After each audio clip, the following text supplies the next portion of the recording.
నా పేరు Ravulapalli Ravikumar, CPI party రాష్ట్ర సమితి సభ్యుని. ఇవాళ భద్రాచలం నుంచి వెంకటాపురం వెళ్ళాలంటే సుమారు 5-6 గంటలు పడతా ఉంది. దీనికి గతంలో కూడా ఎమ్మెల్యే గారికి కానీ మంత్రి గారికి కానీ మేము అనేక సార్లు చెప్పుకోవడం జరిగింది. మేమే కాదు, వివిధ రాజకీయ పార్టీలు కూడా మొరపెట్టుకున్నాయి. కానీ మీరు ఎట్లన్నా చావండి, మీరు చస్తే చావండి, జనం మేము మాత్రం మా పని ఆపం అన్న చందంగా ఈ ప్రభుత్వ తీరు స్పష్టంగా కనపడతా ఉంది. ప్రజలు ఇప్పటికి సుమారుగా భద్రాచలం వెంకటాపురం మధ్యలో 15 మంది చనిపోయారు.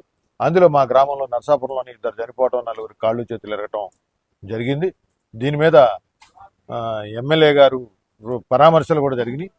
ఎమ్మెల్యే గారు పరామర్శించేంత వరకు బాగానే ఉంది, కానీ తక్షణమే ఎమ్మెల్యే గారు స్పందించి మా రోడ్డు మరమ్మతులు చేపట్టాలని చెప్పి, లేకపోతే చాలా ఇబ్బందికరమైన పరిస్థితి ఉంది. మధ్యలో ఆంధ్ర ప్రాంతానికి చెందిన 10 కిలోమీటర్ల రోడ్డు ఉంది, దగ్గర రాజుపేట దగ్గర నుంచి తూర్బాగ వరకు. దాన్ని కూడా ఇవాళ ఆంధ్ర ప్రాంత అధికారులు నడితే మాకే సంబంధం, తెలంగాణ ప్రాంతం వాళ్ళు ఇసుక లారీలు నడుపుతా ఉన్న బట్టి రోడ్లన్నీ ధ్వంసం అయిపోతా ఉన్నాయి. కాబట్టి వాళ్లే మరమ్మతులు చేయించుకోవాలన్న చందంగా వాళ్ళు వ్యవహరిస్తున్నటువంటి తీరు కనపడతా ఉంది. కాబట్టి తక్షణమే మా ఎమ్మెల్యే గారు చొరవ తీసుకొని మైనింగ్ అధికారులతోటి, టీఎస్ఎండిసి అధికారులతోటి మాట్లాడి కనీస చొరవ చూపించి ఈ రోడ్డు మరమ్మతులు ఆంధ్ర ప్రాంతంలో కానీ, ఇక్కడ కానీ, తెలంగాణ ప్రాంతంలో కానీ చేపట్టే విధంగా చర్యలు తీసుకోవాలని చెప్పి ఎమ్మెల్యే గారిని కోరుతా ఉన్నాం.